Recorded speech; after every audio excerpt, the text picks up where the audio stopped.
If you want to be successful, first you have to have exciting product. Then you have to excite your staff. Then you have to respect and teach your staff how to sell that exciting product. The customer will be the next and last. Welcome to another episode of Optometry Profits Revealed. I'm your host, Peter Precht, and today I am with Bob Hillman, and we are going to hear some amazing history of the eye care industry from wholesale through retail. Bob's been in the eye care industry 60 plus years, potentially more. Without any further ado, thank you so much for joining me, Bob. This is going to be a fun conversation. I can see the connecting of the dots. We were just talking beforehand, so there's a lot to say. Thank you so much. Oh, for sure. It's going to be fun. You know, and we'll connect this to meeting you, because I met you last fall, and I was taken back at how many people you knew just in the 15 minutes that we were talking and your history. But let's walk through your years in optical. You just mentioned that in 67 you opened your own, but prior to that you had a wholesale career. Can we talk a little bit about that? And you had traveled around the country with that wholesale career as well. Well, yeah, as we mentioned just before, you have to consider me a throwback today. In order to be an optician, you go to college, you get a degree, and and it's all professional. And quite frankly, today I probably couldn't run an edging machine. It'd be too technically Be running proficient. It'd be running me.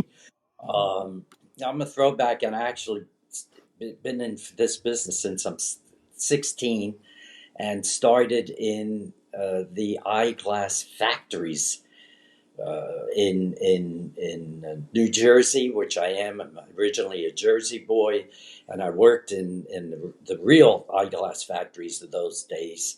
And as we mentioned, not only there, but I worked there. I worked in New York, went out to the Midwest, Indiana, Chicago, Los Angeles, and over the first 16 through to say 22, I was an optical, pretty decent one, a pretty good optical mechanic and technician, and learned the trade from the ground up. And you're learning from guys that are missing chunks of fingers, and these are the Oh, days of glass and generators, and different running oh, generators. I couldn't wait to get out of the back end.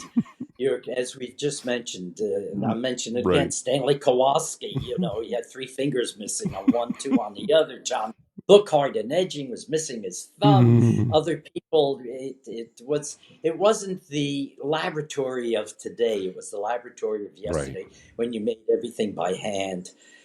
But you really became a good optical optician Right. You in talked those about the days. craftsmanship that these gentlemen were able to teach you in a hands-on way, and I'm a huge fan of that. And you even talked about apprenticeships and how that was integral to becoming an optician at that time.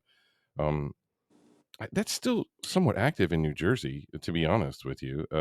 But Yeah, in New Jersey, still at this point, and by the way, after a lot of years being on the outside and being the commercial optical business, I was appointed to the New Jersey Optical Board and ultimately became the president perfect.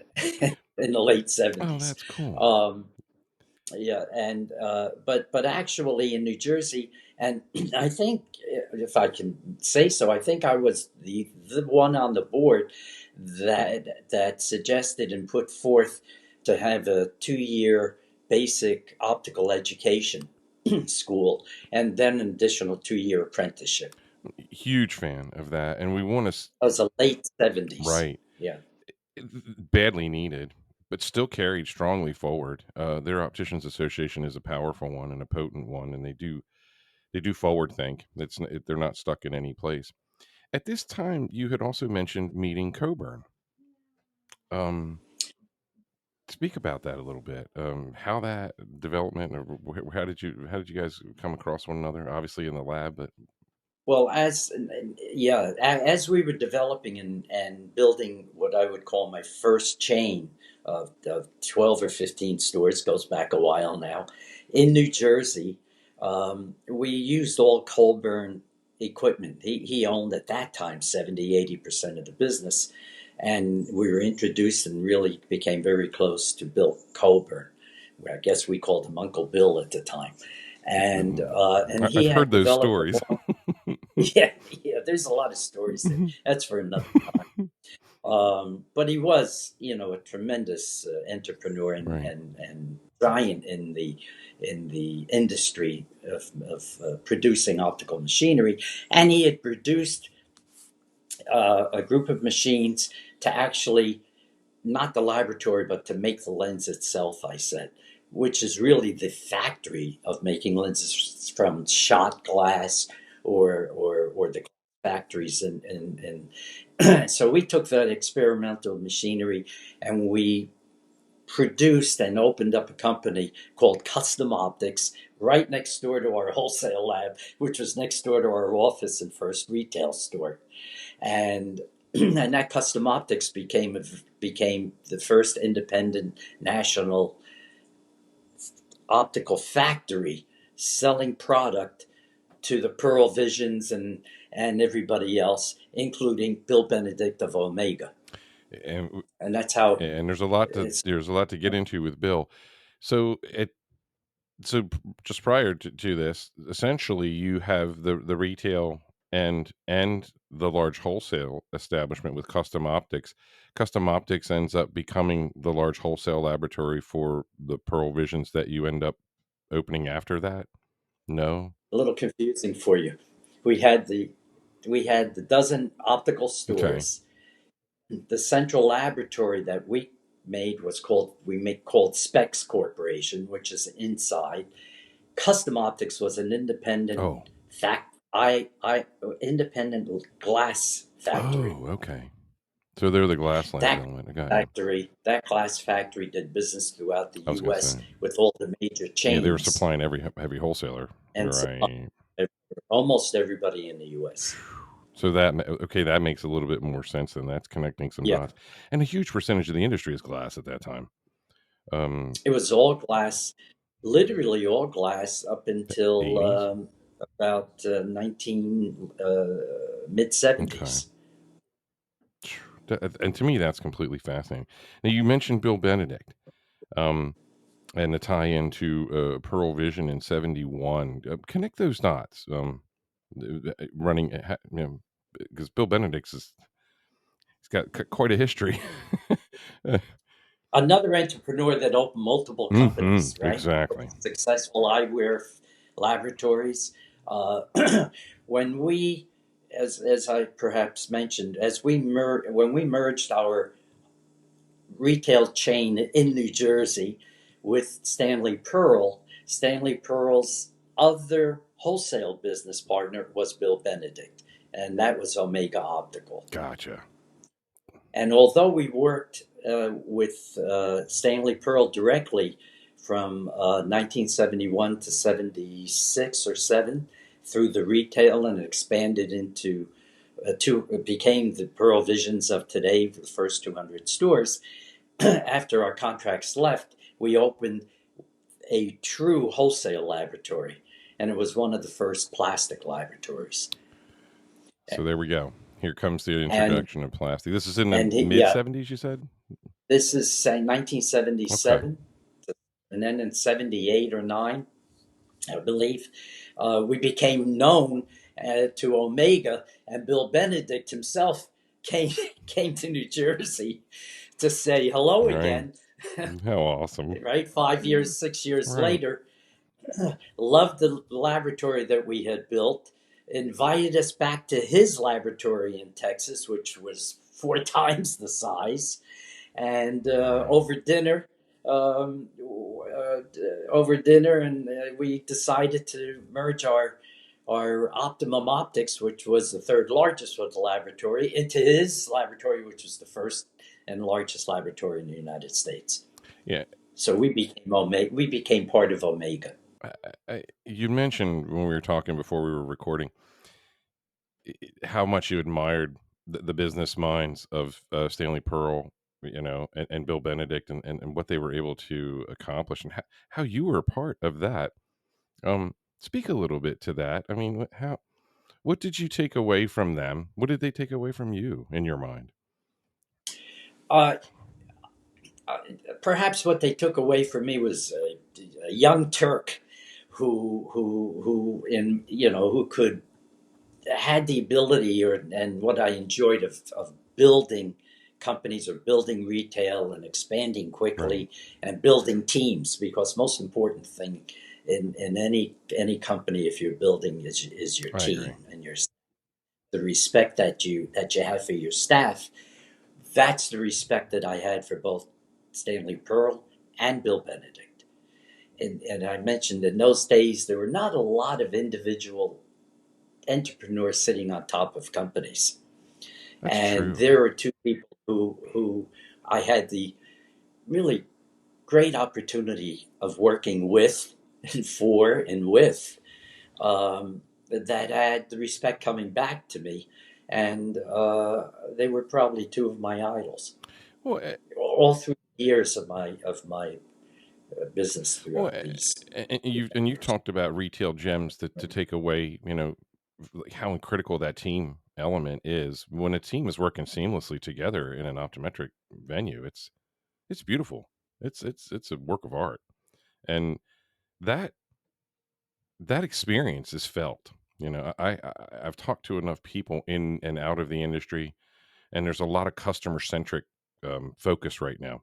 Folks like Bruce Carnahan and others are really examining the industry from an outside in experience in terms of how are things for customers, what are you looking to accomplish, what are the goals of your practice, and it's important to learn some of these histories to connect where we're going in a digital world, because life changes so much.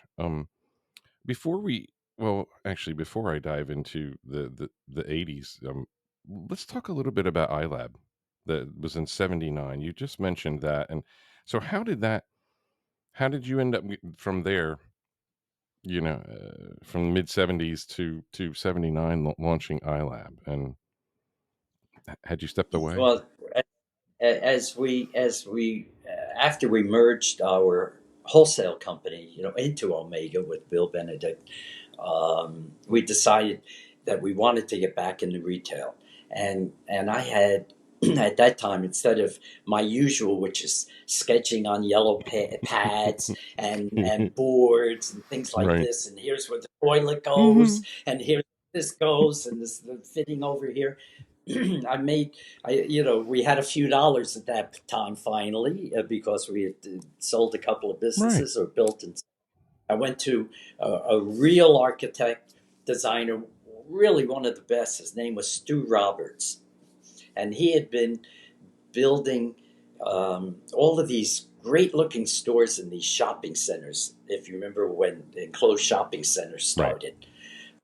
And I brought him all my little pieces, and I said, Stu, I want to build a 10,000 square foot eyewear department How store. cool. And then sat down, and from papers that I had, we actually built out a professional architectural and design store. And and that's when I said, okay, I'm ready to uh, open my first superstore, and that's 1980, and that's iLab. And we found a independent building on Route 4, Paramus, New There we Jersey, go. still in Jersey, It's very underrated state, I may a add. great state. And I'm sitting, and I'm in this empty 10,000 square foot space. And I have to tell you, we didn't mention it before, but I'm going to explain it to you. It's something that at the time everybody was going small boutiques. They were going, if anything, they weren't going larger. And in walked the president of Essler, at that time was called Seiler Optical, Essler, Richie, Richie, I can't remember his last name. And I won't use the swear words, but he said, Hillman, which is what they called me at that time. It's, Hillman, What the Bleep. are you going to do, bleep, are you going to do in this airplane hangar? Right. Because that's what it's empty 10,000 square foot it's empty space looks like. Right. And down below was, of course, the Right. basement. And I said, I'm putting in a full department store with different departments, and I'm going to have a full laboratory, including surfacing, and make everything in an hour while the customers wait. He said, "Are you crazy? Everybody's taking out their labs, and no one's going to, how you got to do hundreds of sales in here." Right. Blah blah blah blah blah. So the people that came through like him kept saying, "You're nuts." And Do you blame him? You got this craftsmanship skill type thing that we were no, just talking about. no. So you're going to bang that out in an hour? You got to be out of your mind. I mean, Well, again, now you're talking to someone with 15 years experience, have been around. right. Right. I not only took, I not only, to this day, though I'm better, I'm dyslexic, which, was hard in school and everything else, but visually, I have photographic memory. So not only would I take all of the things that I've learned over the years, but if I went to, and I remember a restaurant, it was a French restaurant, and I saw the open kitchen. Today, open kitchens, right? Everybody goes to a restaurant with an It's the open truth. kitchen. They don't see the dirty dishes. They see the nice chefs cooking Right. in the front. Right. I looked at things outside the business and said, I can use that piece. Right. And then I went to a department store and said, I can use that piece. And I went someplace else, said, I can use that piece. And I put it all together. And unfortunately, it's not there today because those things get chopped up, and part of it, like Exotica and Lens Crafters and Pearle today. But at that time, I had 80 feet of frontage. Oh, I'm sorry, it was 100 by 100. So I had 100 feet of frontage and glass. And I put into that various departments. I had a presentations boutique department. I had kids department, ladies department, men's department. Laboratory was 1,500 feet with, as you would know, for full service. I had preliminary doctor's equipment that you could only find in at that time in hospitals, and we had 7 doctor's lanes. It's literally like a Lens Crafters on steroids. Department Lens Crafters came in the Well, following that's what I year. was just getting ready to ask. So is Who's Dean who, who, Butler who an was the employee original? of yours, and he Yeah, snuck no, off no. to Who was the original? Cincinnati or something? A smart guy. Who was the original owner of Dean Lens Butler, Crafters? right? Isn't it? Dean Yep. Butler came in with a couple of his people, Right. and they took pictures. So they didn't even work for you. They just came And and they took went your back idea and to left. Cincinnati. Yeah, they went back to Cincinnati, and nobody copies everything direct. Right. They had their own thing, and he copied it and became Lens Crafters. Yeah. And as I'm building out iLab, he's building out Lens Right. Crafters. Right. And so we built. And by the way, just to give you an idea, on a weekday, we would do about 150 sales, and the doctor would do about 50 exams and contacts. On a Saturday, because we were closed on Sunday in those Right. Blue days, Laws, yep. we did 250 sales. Doctor did about 100, and we made everything while they waited. The biggest sales day I ever had, ever, before or after, was in that store when we did the Black Friday 1982 or 3 after Thanksgiving, right, called Black Friday, 411 sales. Oh, my word. 150 eye exams. And you had an inventory for that, too. That's amazing. We had full, if you looked at our laboratory, we were Costco. Right. Yeah. EJ. We had it all open with the inventory. Plus, we had the basement of. That's what I was going to say. Warehouse. Yeah, you had a hole underneath to use for overflow. So that's the kind of volume. And the reason I say that is I'm going to throw back for a moment. Remember, I come out of the production end of the Right. business. Yep. So everything had to be, and then I was taught by Bill Benedict. And I've had, as I said, some great teachers along Right. the way. Yeah. And I learned how to do volume, but with giving fabulous service That's so amazing. with a fabulous group of people. And then we built 4 or 5 of those self-built from the first one. Was one of And those in in 19, Maryland? Was one of those in Towson, Maryland? Or yes, see, I had several friends of mine that worked at that iLab. I came in '86, and I'm working at a lens crafters. Running all this Coburn equipment. With my right. mullet and learning from at the time there was a whole bunch of wholesale people that had come over to lens crafters, and they quickly went back to wholesale. They didn't like the retail element of it, but it was nice to learn in that environment from those folks, and to learn that 1 hour processing, and to connect it back to the Jersey boys again. Is so cool. I think that's an awesome story, and it is kind of funny to realize that, not literally, like 1 or 2 or 3 years after that, in Cincinnati, Dean Yeah. Butler Okay. comes and Well, looks at what you're doing, and so is cookie so cutters it, and Dean sold to USU, right. And that's when I was his there. company, Yeah.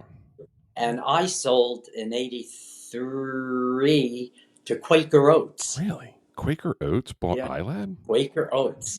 Nobody thinks of that because at that time Quaker Oats wanted to build out, I don't know, $1 billion retail division because they had a couple of mishaps, and and and they came in, and we felt it was the right fit because they would let us operate the way we wanted, which is very important because when you go into that. So between '83 and '87, in 3.5 years, we went from 5 stores to 47 stores throughout the Mm. country. So you had to have your teams, you had to have your construction Oh teams, yeah. your real estate, your opening teams, your training Hmm. teams, et cetera, et Oh cetera. yeah. And, and interesting that you saw one of them in their glory, because we had out of 47 stores we opened, 46 were very successful. One we closed. Wow. Did you have a lot of demographic information before you would open a location, to, because that's a huge expense starting an independent location like an iLab, that's going to be either, obviously you're leasing space, but I mean, that's like, how much info do you know? And the other thing is, managed care wasn't a huge element in eye care at that No, time, not at that time at all. which I think gave a little bit more freedom as to where you'd spend your money, and who's coming in your door, for that matter. Well, we did it. We always had I would open with a first year of 20% of my expected sales, which pretty much hit target Wow. in for advertising and marketing. And that would go down to 10% by the third year. So we always had even as a mature, 10% of our sales in marketing. Smart and huge. I think Pearle Vision probably And is even more than yeah, that now. Yeah. the average Right. 5%. Right. But I think in answer to your question, and quite again, I've got to pat myself a little here As on you the back. should. Um, you're asking about it. We did hire Noel Solomon, who's still a friend of mine after 40 years, and after everything's left. By the way, he just retired from the senior VP of the real estate division of Oh, how Staples. cool. And we just had a conversation when we're going to have lunch in New York in the next week or two. Okay, 40 years later or something. I hired Noel, and Noel and I would go to literally to each market, and we would spend days, and we would review the market and decide where we wanted to open these stores. Perfect. And what a great source too. Um, So if you ask who did all of the the research, two of you. Noel Solomon myself. The two of you That's in a it. hotel That's room it. and a That's brainstorming it. till 3 in the morning. I mean, That's right. That's right. well, I love these And stories. I mean, I'm doing some. I'm just going to jump ahead and just come back Hmm. for No, a it's moment. please. And now I do some mentoring. I was out in Chicago last month mentoring a single store and also mentoring a chain. And when I say mentoring, it's because I don't charge. They've got to do my plane fare, put me in at least a decent hotel, and buy me a I dinner. think it's Okay. beautiful that you're in that stage of your career where you want to share Yeah. what you have. Oh, I think exactly. that's huge. And by the way, yeah, and the last couple of months, the sales are up 30%. Mm, that's so Um, awesome. but yeah, but the point I make is even wherever we would go, we would lead. I guess what you're getting out of me here is you're pulling this out of these Yeah, things. You're asking. I must have spent 75% of my time after I built good management on the road. I would build the stores. When I say build, I would market. I would locate. I would with my 2 3 buyers. We would fly all over the world to the right, shows to purchase, and everything was hands on and lead at the front because I'm an operational right, guy, an operations man. right. But think about how much operations changed from just over the course of any 20 to 25 year stint during your career. And it was very different because the retailing of eyewear was pretty darn different in the 60s than it was even by the 80s.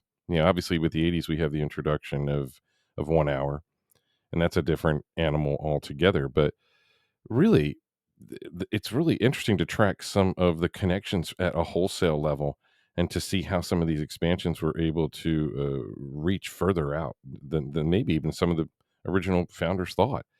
I mean, you got to wonder if Bill Benedict or Stanley Pearle really had an idea of what they were, the magnitude of what they were doing. I mean, have you ever looked back at it and realized the magnitude of the work that you were involved with? Yeah, I think it's the old story. I think we've all heard it from time to time. If I knew what I was going to get into, I probably wouldn't do it. Right. So, and it's true, and that's I think with Benedict or with Right. Pearl and a number of other people and myself, Right. we would just get on a roll and think we can do it, Right. and it's not sitting down and making as you're saying today in a more professional or corporate nature, I call it, sometimes good, sometimes Right. not, is to say I'm going to open 100 stores. Well, how about opening the Right. first and break through and build the tree, build the root, and the branches will come out. And we just kept going. We just kept going because we were successful and we kept pushing this success. I don't think any of us. I don't think any of us. Bill Benedict started his not Bill O.W. Coburn Right. Coburn. started his business selling the polishing machine out of his trunk Right. I'd heard that. of the car. And that story needs to be made a movie, but that's a whole other Yeah. Oh that's a yeah, whole other and story. I lived all through that.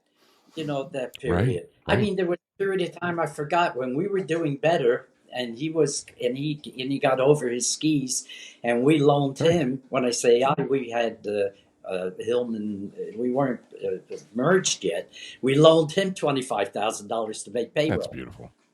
And I mean, there was a friendship in this well, business.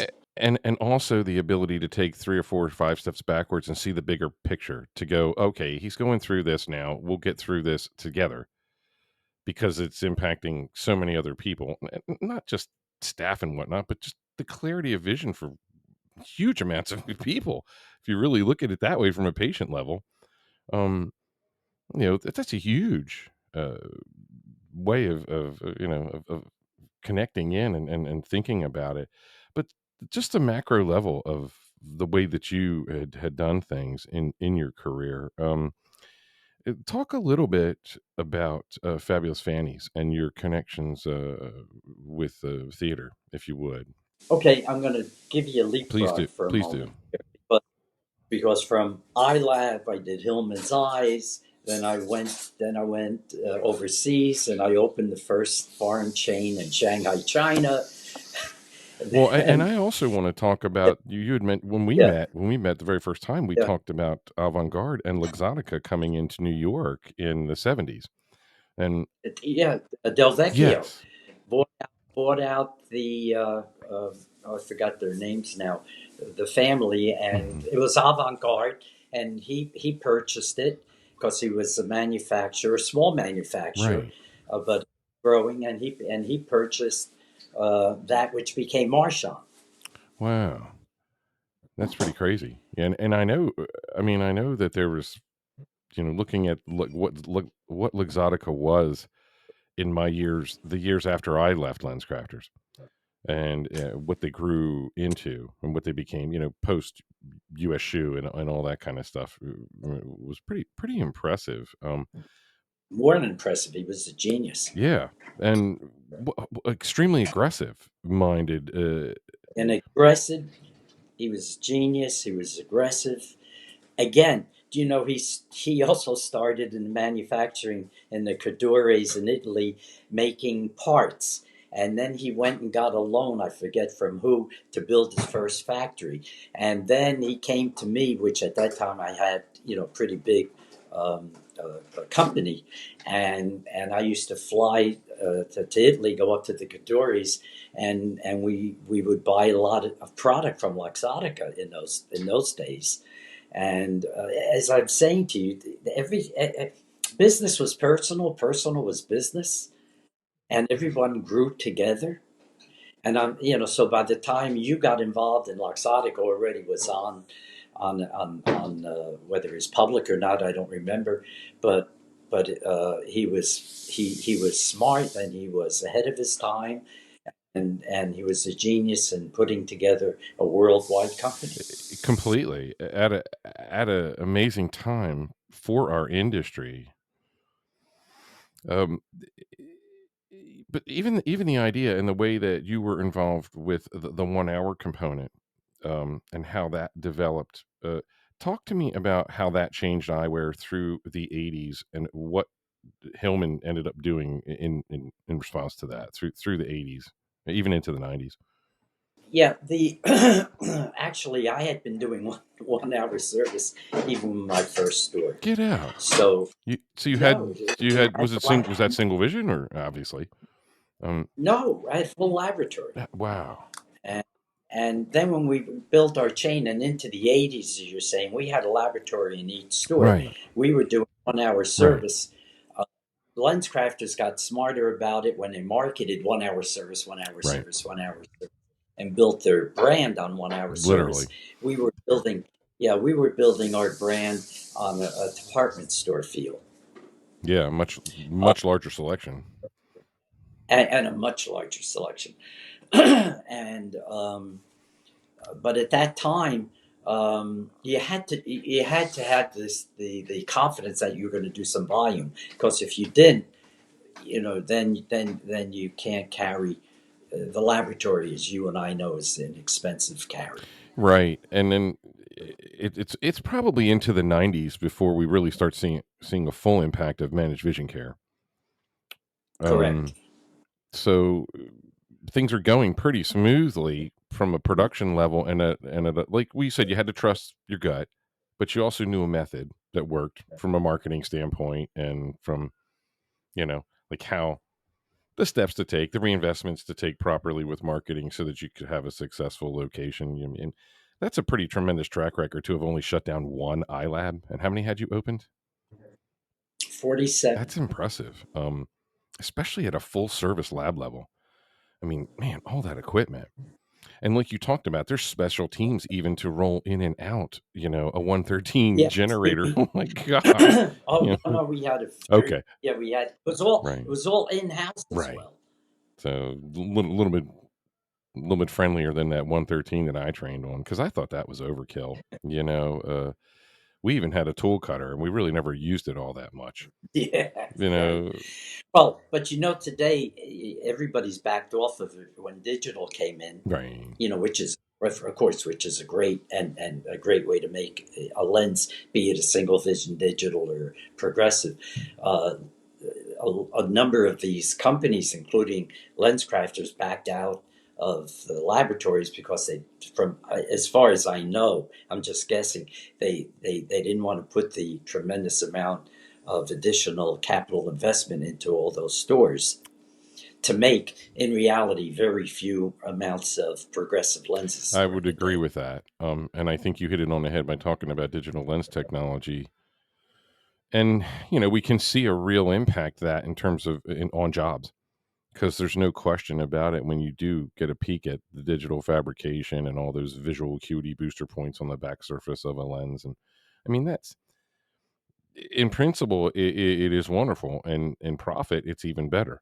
But at the end of the day, it's dwindling away some of those craftsmanship hands that we were talking about, which has been happening, and production's going to do that. There's not much we can do to stop some of the human components coming out of it, but we know that somebody who can skilled edge, regardless whether it's a patternless thing banging out 90 pair or 100 pair a day or something, that's there's still some craftsmanship and some skill involved with what you're doing there. It's not all But the, automated. the end result, yeah, the end part, even though you can cold snap, Exactly. because the Exactly. lens Right. Right. doesn't have a sharp edge today. Right. Exactly. But you still need that technical ability to line up that frame, to fit that frame, to make sure that it goes out, especially with so much website sales and those kinds of sales where you want to make sure the pair of glasses lay pretty good and fit pretty good when it goes through the mail to the end customer living in Tennessee. That's the truth. And and there's a lot of new tools out there. There's online stores and there's digital PDs that you can be taking with your phone and stuff like that. And some of these things are way better than others. Everything is on a scale, like we know, whenever products are introduced. But a lot of my business model has been to try and focus on the human connection, being able to make sure that the one-on-one experience of getting a set of glasses with a skilled optician involved moves forward into the digital world, because I've talked about it a lot on my podcast that some of that's being removed with online ordering. So hopefully we're able to connect some of these services into that model, which is happening, right now. And it is a beautiful thing, because people being able to get some experience when they're getting online, buying online, is huge compared to none. And that's the way it's been. So we watched this whole area of eyewear develop without professionals, and it's not been a smooth experience. And for some, it has. And post COVID, much more people have ordered glasses online than they did before that. Um, what it, speak to that? I'm curious what your thoughts are, just of the whole process. My thoughts are this. Spinning wheels, kind of thing. Get ready. My thoughts are this. And we understand. Reminds me of when contact lenses were going to take over the Right. business, right? LASIK. There's never going to And be I glasses again after LASIK, and right? yeah, LASIK, there's never going to be classes again. Right. Right. Online, that's the end of brick and Right. mortar.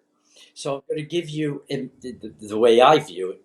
From my little corner. I live up Mm, here outside of Boston, a little suburb now, and from my point of view, I'm going to use Warby Parker. They started right. online. They built a very, very good online Right. business. Recognized that it wasn't enough. It's never enough to be online. How many online businesses have grown into brick and mortar, and how many mortar have added online? So you see the Right. marriage. But they recognized that they couldn't stay online, that they needed. They opened first kiosks, those little folding kiosks that look like a Right. bookstore.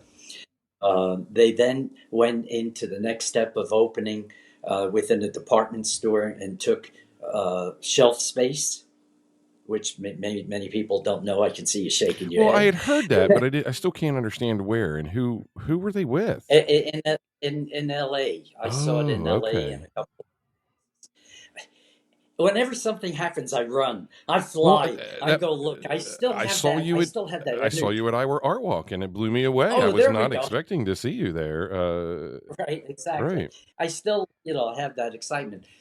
And I was the first one that said, and I know the original lab manager out in Long Island that did the work. I said originally, I said they have got to go back. They have to go into brick and mortar. They cannot continue the success or growth, and I don't believe they're making the EBITDA bottom line that they need without the, without the brick and mortar. Now, look today. How many stores do I think they have? 250 full service stores right. nationally, And and growing more rapidly than their online. and then when I do say It's brick and right, mortar. but when I do say when I say this, I like, okay, we're now we're cresting 100 million in the red for 2024 with lease locations. And then everyone's like, "Oh, they're just like Amazon. They're just putting their footprint out there." I'm like, "Do they really have those kind of dollars to how why go from that successful of an online presence and sales numbers to and you're explaining to me why to go to brick and mortar, but how well did they do their math? I mean, how deep are their pockets to lose $100 million is a lot of I money, or is it not to I them? I mean, I I don't know. I think I think you have it absolutely 100% wrong. Okay. So so I be, spending the money I is the believe footprint is the important thing. I believe the brick and mortar is is the profitable part of their business, and the online at best breaks Now, even. do you think that that is directly related to managed care or no? Managed care, of course, has helped Right. everybody, but Warby and Parker just went into managed care Right. lately. Well, I can't It help but wasn't think that that they, footprint is connected to that. I but I don't know, well, everybody. that, you know? Yeah, everybody's footprint now is connected in some Right. way. But on the other hand, then I mentioned to you mentoring. I'm out back in Mhm. Chicago. There's a store in Chicago. And by the way, I think we all recognize there's a lot of independents now, younger, growing, Mhm. putting in Mhm. Yeah, beautiful they are popping up and stores, it's fantastic. I love it. and they've got beautiful product. If I had to go in competition with some of them today, I don't think I'd be as successful. But the That's interesting cool. part, I saw a store in Chicago doing $5 million, Excellent. no doctor, Hmm. no managed care, Hmm. Is it a boutique? How big is the showroom? boutique. Okay. They were closed on Sunday. I looked in the Oh my window. god, they're closed every I would Sunday. say they had 1,500 feet, Wow. and no doctor. Maybe less than Easy 1,500 parking feet. in and out. Are they in downtown? No, or They are in the suburbs. They've been there okay, generational, that helps. and they carry all very high end boutique product. Nice. So they've got that boutique So niche, but still, so that's a so nice ticket. That's a their niche, and I believe you that today you can still build and open independent stores that can be successful based on what you and you said, and I right, agree. People still want, to a degree, that personal service, that quality of an optician, being able to fit, come back and get an adjustment, have the personal touch, be right. guided.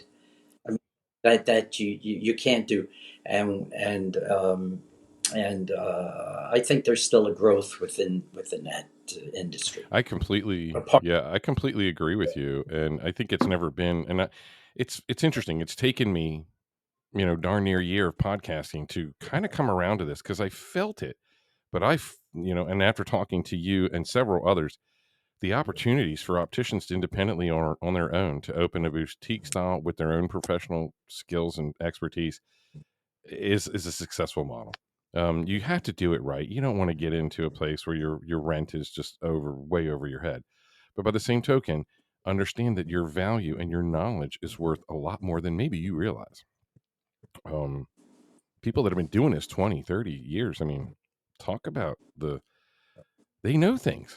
You can, and that's the other thing that's interesting about optical is that you can go to work the next day and see something you haven't seen. You've been doing it 30 years, and you can see something you've never seen oh, before. You know, there's And there's a store I was in, again, mentoring, um, had his store, nice showroom, nothing to write home Sure. about, clean, nice. He had his edging Mm-hmm. laboratory, which was not making 1 hour or 1 day service because he didn't want to make it too Mm-hmm. fast, right? Yeah. Which goes against me. Behind that, he had an acetate ability to make an acetate handmade Neat.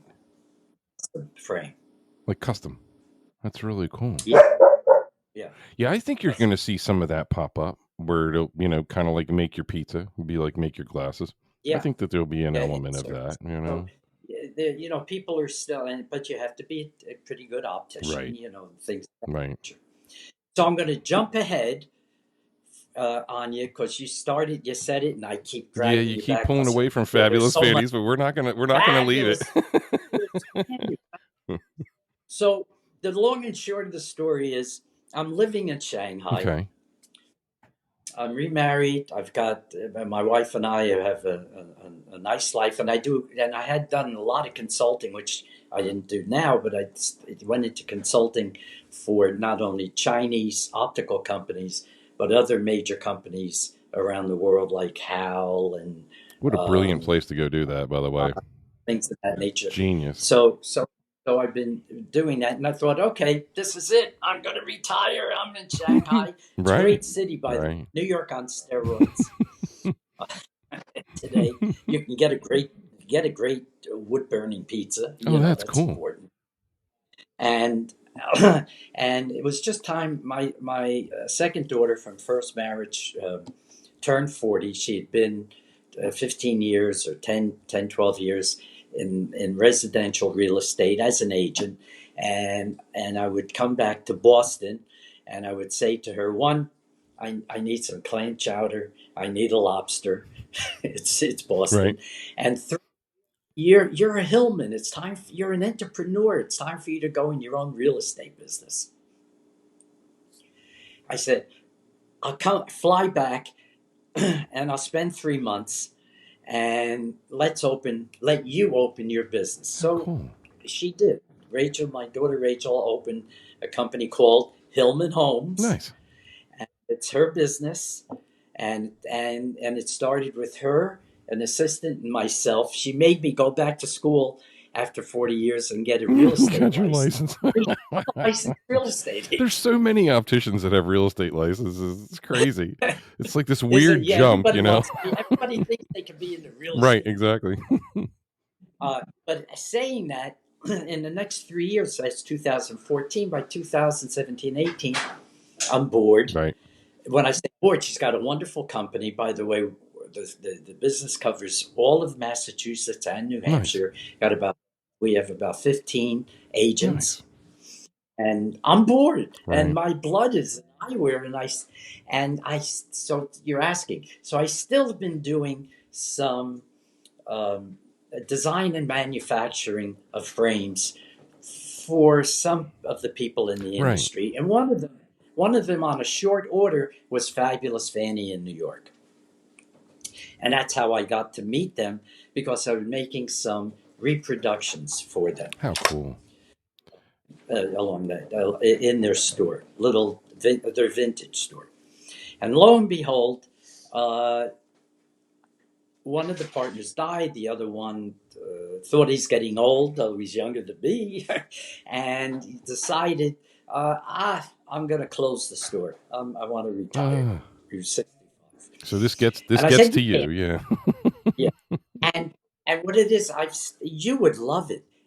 You step back into that store, which, by the way, is 650 square feet. The showroom's 500 feet. I'm talking to you about 5 and 10,000 square foot stores. I'm now in a 500 square foot showroom, and I'm looking at all these wonderful vintage frames that I Right. remember from the 60s and the This is literally like a 70s time and machine the 80s. experience.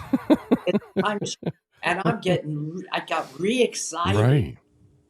the fact that he can't close his store. This is, of all the businesses and all the places I've gone and opened and done, I've never sold a vintage frame. Right. To you and I, they were discontinued Well, that's frames, see, right? even when we were talking about this the very first time I met you, you mentioned, or maybe it was in Denver, I don't know. You had mentioned that, you know, these are unworn vintage. I assumed Yes. that they had been worn and had lenses in them, No. but these are And unworn. yeah, Ooh, that is so amazing. these are not secondhand. These are, and I thought there was a finite amount. And then as I got into it and I started to go chase my relationships around the world, I found that it's more infinite than finite. And for instance, I just bought, or we as a company, I have a merchandise Right. manager, because he gets up 4 o'clock in the morning to get to the auctions in Europe, not me. Yeah, And, yeah, not me. and He's right. for example, you mentioned Paul Schaefer. We bought the Right, collection, right. right? And it sold through very well. We just every day we're purchasing online in auctions or this and that, and that's our secret sauce. We just purchased three of almost the original early '60s of Jackie O sunglasses. Wow. The original line. Oh my gosh. Yeah, original line. I can't say it's the one she wore, but the original Design, look, line shape, everything. that Wow. not used, brand new in the Oh my package. gosh. That is so So cool. you can see you can feel the Oh excitement, yeah. right? I, Coming through the microphone oh there. yeah. Well, it really hits home with me. I'm a little bit enamored with that particular time of frame design. You know, particularly from like the mid Yeah, '40s through the mid '60s. You literally and had we have it opticians all designing frames, and I think that's really really cool. Um, in this little store. We've got thousands right, of. By the way, I've got a whole showcase of original Persol. right, Speaking of right. Exotica, how's that? Original Ray Bans, original Bosch and Lone sunglasses before Ray How Ban. about the Ronser? The gold I got Chiron Ronser. Oh my god. I got the shirt on. So you name a frame that we know from all our The leading years. lady. Little stores stuffed like a sausage with these frames, Wow. and then I've got Mm, I got in the back room, and then I've got a distribution right. warehouse here with thousands of them. I think that there is not only is there a market for this, but there is, and it's not a specific niche. It's people that are going to get them for their regular everyday pair. Um, Oh yeah, no, it's a niche. It's a certain group. right, And we're downtown. We're downtown in the right area right, of New York, right. next to NYU, and we have a strong following, creative following. It's a younger one. When we think of antiques, we think of older people like Mm, us. Pardon right. me, like me, No, if I'm not with you. you. Selling these antique Right, right. That's albums, what I right? think. Not at um, all, huh? 90% of our customers are range of probably 20s to late Awesome. 30s. It's beautiful. And we only sell the frame. See, that was the other thing I wanted to talk to No, you about. That is such a no RX, brilliant, no doctor. Little store just sells what the a frames, brilliant idea. and we recommend where they can go or not. We've got a little attached to it. We're building out. I've got to redo it, a website, and the store is does very well. I think what you were mentioning, and it's true. If when people think of in our area of the Broadway shows, if they need Right, vintage, they come to right, us. The movies come to right. us. Uh, the store does quite a bit nice business with the brands.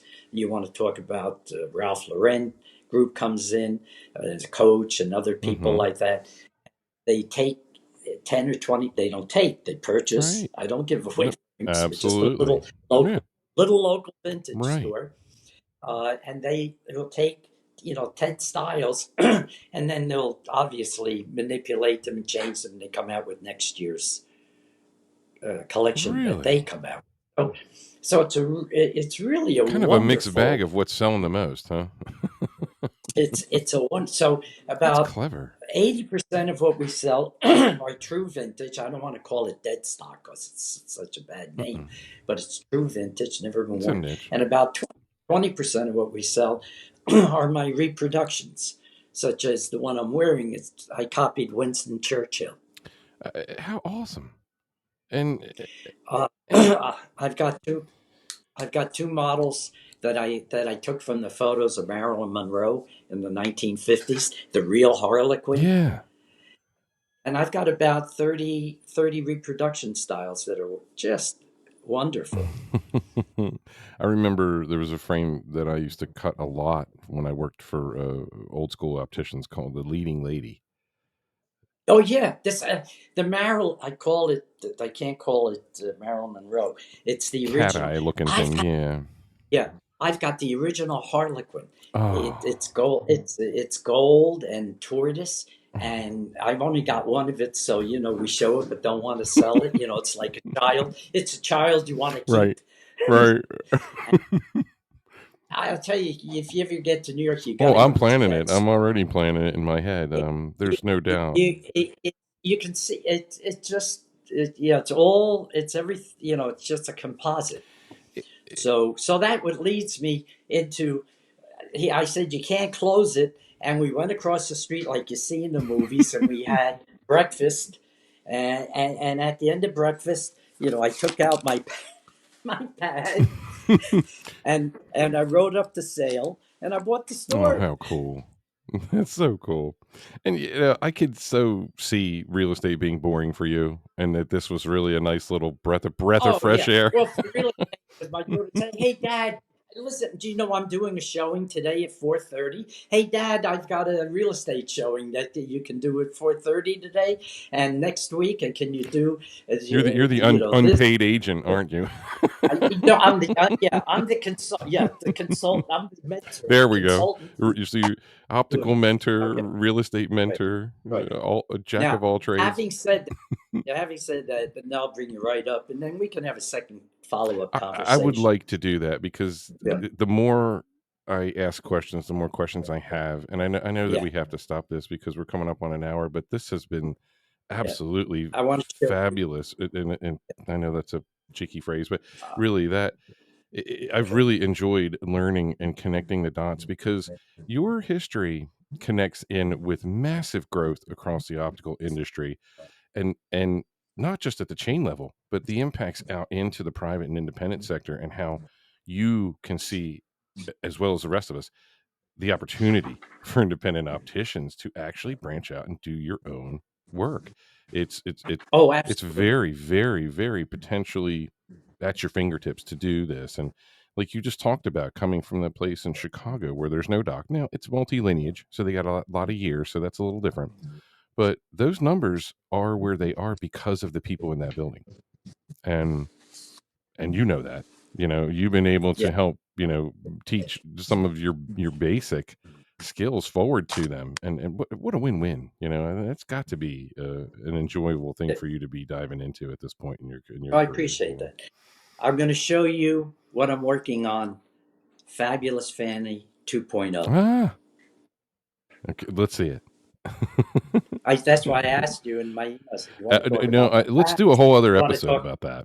I still do a new Right. episode because I'm still in it, and I still have a future. Well, And it lights you. here's what I'm working on. I don't know if you can Oh see my it. God, that looks gorgeous. Where is that?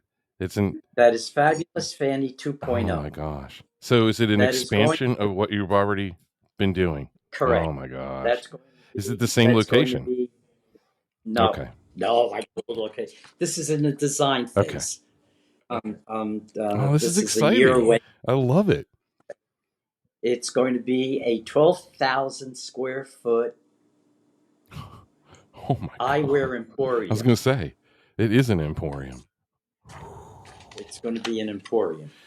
And here's just one picture of the first floor. Oh my God. Oh, that's gorgeous. It's like a town. It's like an optical It town. How awesome. it's going to be an emporium, Mhm. of which the vintage, of course, will be. Right. Remember our Mhm. presentations? Yeah. But anyway, Yeah. it's not a department store because you can't call those things that anymore because nobody wants to go into a department store Correct. anymore. So emporium, but it'll have fashion shows. It'll have eyewear fashion shows. It'll have a cafe. It'll have This is awesome. uh, This is so just needed. Well, it'll be an entertainment emporium of and, eyewear. and and it opens doors to other, yeah, exactly. It opens doors to all these different lens segments that are growing enormously in our world, like gaming and all kinds of things. I mean, Yeah, there's a lot of digital. There's right. a lot of things that go into it. Oh, So this is to be this is our continued. next conversation. Bob, thank you so much for meeting with me and podcasting. I really, I think we've just touched the surface, but to connect what you've been through and where you're going, and the belief that you have in the independent, in the brick and mortar, is super exciting. I love it. I tend to agree with almost everything that you end up explaining to me. So thank you so much for this. I really appreciate it. It's my pleasure. I'll leave you with one book that you should read. There are many books you should. And one of the people that we're mentioning, people in that I've never met, was a man by the name of Stanley Marcus. Stanley Marcus wrote the book, um, and in the book itself, it says if you want to be successful, first you have to have exciting product. Then you have to excite your staff. Then you have to respect and teach your staff how to sell that exciting product. The customer will be the next and last. I agree with that completely. One of the most beautiful things about what we do is there is passion. Opticians that stay in this field love what they're doing. They Exactly. they love it. Got to have So that comes passion. natural as the things that you just said. So that's exciting, and Right. the opportunities are endless. Thanks again, Bob. We will All we right. will It's my be doing pleasure. this again for sure. See you at the If see you at the next one of these shows. Absolutely. Hey, if any of this has resonated with our audience, thank you so much. Please visit iseeclearly.com and submit if you are interested to talk with us about remote engagement. We will also have links to what Fabulous Fannies is doing and any other discussion topics or links that Bob would want to forward to us. Thank you so much, everybody. Take good care.